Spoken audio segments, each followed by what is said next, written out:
Take 1. Ação. Bom dia, boa tarde, boa noite. Hoje falaremos sobre emagrecimento. E dentro desse tema é importante entender como é que estamos no cenário e como vai ser ele futuramente. Então ali eu trago que daqui a 19 anos, 48% dos adultos brasileiros com mais de 18 anos estará num grau de obesidade e aonde 27% estará num grau de sobrepeso. E dentro disso é importante entender que a obesidade é uma doença multifatorial, né? Então é importante entender vários fatores que vão envolver dentro desse cenário. A questão genética, a questão cultural, a questão social, a econômica, a ambiental, que é múltiplos fatores que estarão influenciando esse paciente a conseguir uma mudança, né, desse cenário. Aí dentro desse cenário ali eu trago uma imagem de fenótipos diferentes, né? Um fenótipo mais gordo, um fenótipo mais saudável. Onde o fenótipo mais gordo ele estará com uma alimentação não adequada, com poucos nutrientes. E isso pode levar para a genética futura, né? A futura geração, uma genética não tão adequada. Enquanto uma boa alimentação, rica em frutas, em vegetais, em uma qualidade de gordura adequada, né? De uma alimentação rica em proteínas, vai levar uma genética muito melhor. Aqui eu trago a questão dos exames bioquímicos, que é mais uma ferramenta, né, de identificação ali, mas claro, como eu trago aqui, é importante ressaltar isso, né, que a obesidade é multifatorial, né, é importante entender vários fatores do paciente, não avaliar uma coisa só de uma maneira cega. Então é importante usar essa ferramenta de maneira adequada.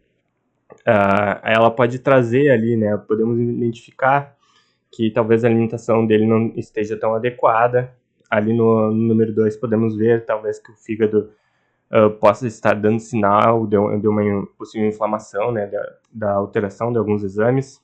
E dentro disso é importante também a questão da obesidade sarcopênica, né, que a obesidade sarcopênica a gente vai ter essa perda de massa muscular, da força e da função do músculo, que trará ainda mais problemas. Aqui eu quis trazer mais a questão do sistema nervoso central ali, do hipotálamo e suas inter-relações, onde temos um centro de saciedade e 2 centros de fome, né? Já estamos num cenário desfavorável, né? Que complica ainda mais essa mudança. A relação, né, entre o intestino e o cérebro é algo muito trabalhado, né? Que é a questão ali no grau do paciente de obesidade, ele vai ter o aumento de algumas substâncias, né, da grelina, da insulina, de peptídeos orexígenos que vão estimular essa fome, enquanto que vai estimular a saciedade, ele vai estar baixo. Isso pode levar a sinais de inflamação e criar um problema em conjunto muito grande, né? Tipo, numa empresa onde um setor ele está trabalhando mal, isso vai levar problemas aos outros setores, né? A empresa toda. Então é importante que todos os setores estejam em um bom funcionamento para a empresa estar em um bom funcionamento. Aqui eu trouxe várias imagens, mas vamos trabalhar primeiro com a esquerda ali, que o primeiro cenário ali no verde é um paciente mais saudável, por assim dizer, né?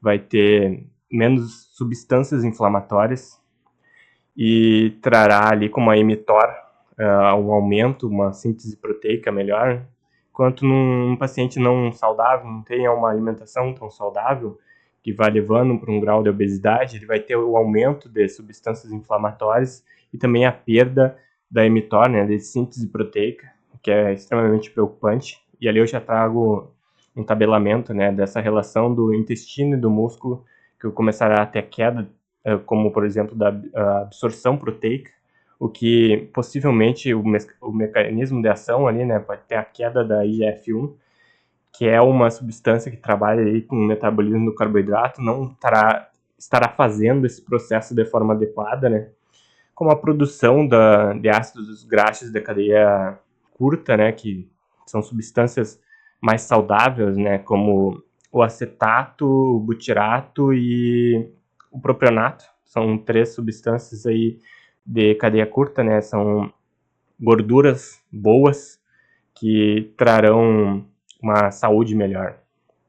E também aqui, acabei colocando errado ali, que é a queda de permeabilidade intestinal. vai ter uma queda dessa permeabilidade intestinal, que é o que eu trago da imagem ali em cima, né? Que vai ter o aumento do adipócito. Se o adipócito aumentando, ele vai começar a comprimir os vasos sanguíneos. Isso vai acontecer uma questão de hipóxia naquela região, né? O oxigênio vai começar a não conseguir chegar, né, nessa região, e também de nutrientes, né? Então, tudo que vai entrar naquele processo também não vai conseguir sair, né? Vai ficar preso ali. Então, não vai ter mais substâncias entrando, mas não terá substâncias saindo. O que é um cenário horrível, né? Que vai criar uma necrose, como está a imagem ali, né?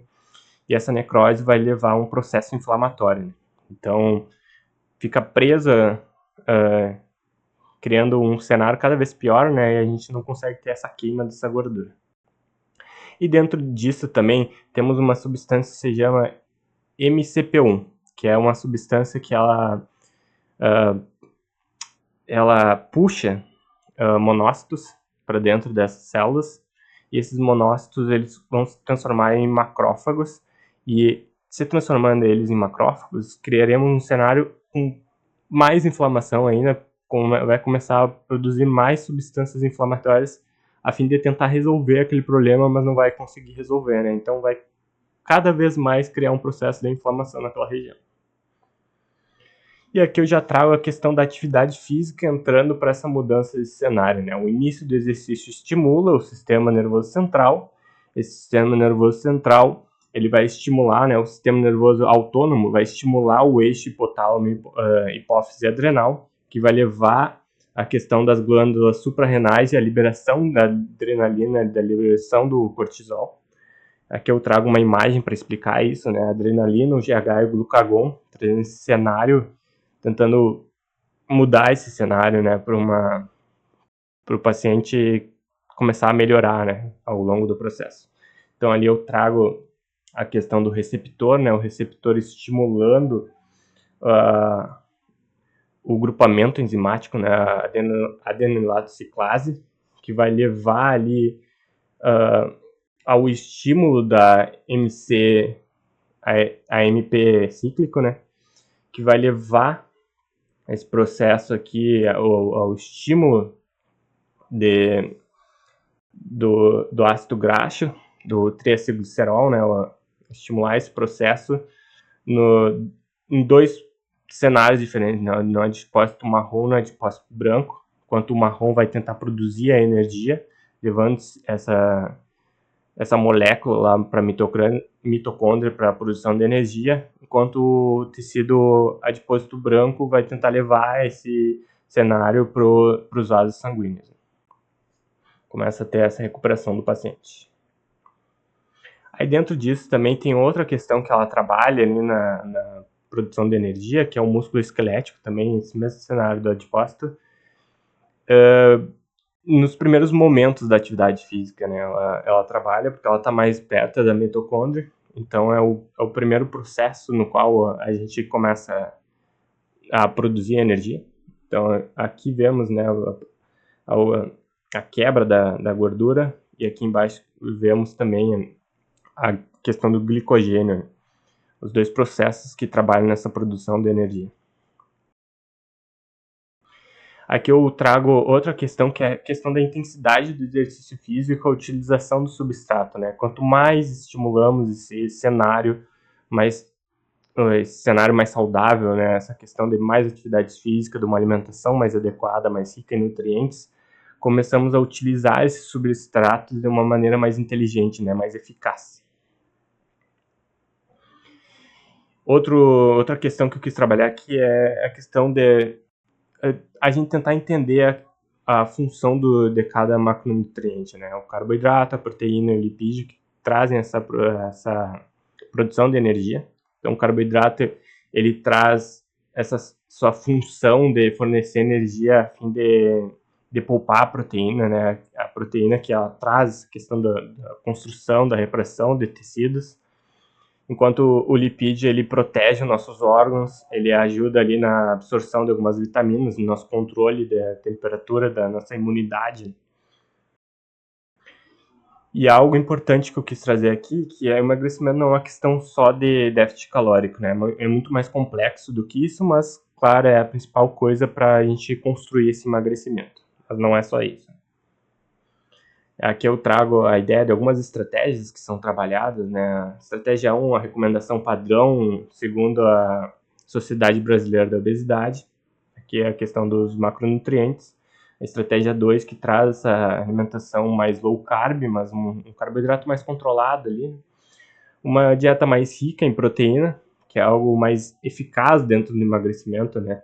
Deixar essa proteína num grau mais alto para a construção não só do emagrecimento, mas também de um ganho de massa muscular. E a questão da estratégia 4, do jejum intermitente, mas é importante entender o paciente em que momento deve ser feito isso, né? Não é algo uma estratégia que é feita com qualquer um. A questão dos suplementos eu quis abordar aqui também, o whey protein, a creatina, a cafeína, que podem ajudar nesse processo. Aí ali eu trago um gráfico da questão da cafeína, que ela tem esse processo de prolongar mais essa queima da gordura, né? Ela inibir um pouco substâncias que vão parar esse processo de queima de gordura, prolongando um pouco mais, ajudando nesse processo, né? Pelo menos um pouco. Questões das recomendações aqui, né, da atividade física, que é importante, o cenário 1, né, o número 1 aqui, para esse ganho da massa muscular ainda mais, trabalhando junto com a alimentação, né, para ter esse ganho ainda mais acentuado. A questão 2, que é a questão de cuidar essa questão de beliscada nos finais de semana, né, porque às vezes os pacientes acabam soltando a alimentação de segunda, sábado e domingo. Isso representa no balanço energético, em alguns momentos, algo muito grande, né? Então é importante ter esse controle, mas também entender essa questão da fome hedônica, né? Que é importantíssima para a gente satisfazer as nossas emoções, que vão também influenciar nessa mudança, né? Que é uma mudança de hábito extremamente rigorosa.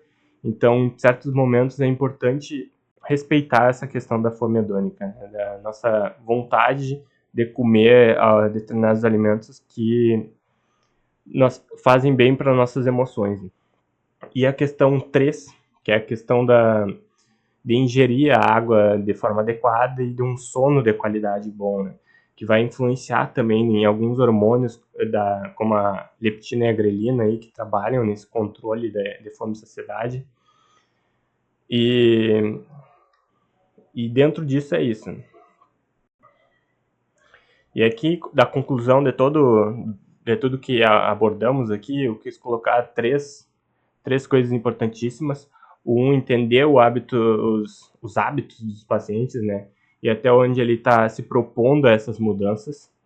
Então, não é simplesmente pegar e mudar toda a rotina daquele paciente, né? Todos os hábitos, simplesmente assim, tão simples, né?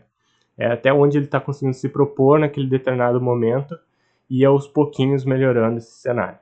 Aí o fator 2, que é o principal fator para o emagrecimento, é o déficit calórico, mas devemos cuidar dos nutrientes, né? Não é só o déficit calórico, é entender que todos os nutrientes têm uma função dentro do resultado daquele paciente. E o número 3, que é a importância da atividade física, né? Para esse ganho, não só para o emagrecimento, mas também para esse ganho de massa muscular. E dentro desse cenário, é importante saber qual estratégia a gente vai usar, né? Que às vezes o paciente pensa que é só o déficit calórico, vai criar uma alimentação extremamente severa, né, extremamente restritiva, e isso não vai gerar resultado, vai criar um efeito sanfona, né, onde tu vai perder, mas pode ser que tu ganhe ainda mais do que tu tinha antes. Dentro disso também é importante não ter uma alimentação com uma baixa quantidade de proteína, que tu vai acabar perdendo uma quantidade grande de massa muscular. Então também não vai gerar esse resultado. E é importante, muito importante, também ter essa atividade física, né? Que ela vai te proporcionar mais ganhos ainda, né? Trabalhando junto com a alimentação. Então, dentro disso, era isso que eu queria trabalhar. Se tiverem alguma dúvida, podem perguntar, não tem problema. Eu estou aqui. para saciar o conhecimento sobre esse assunto, né? Então, nós vemos nos próximos vídeos.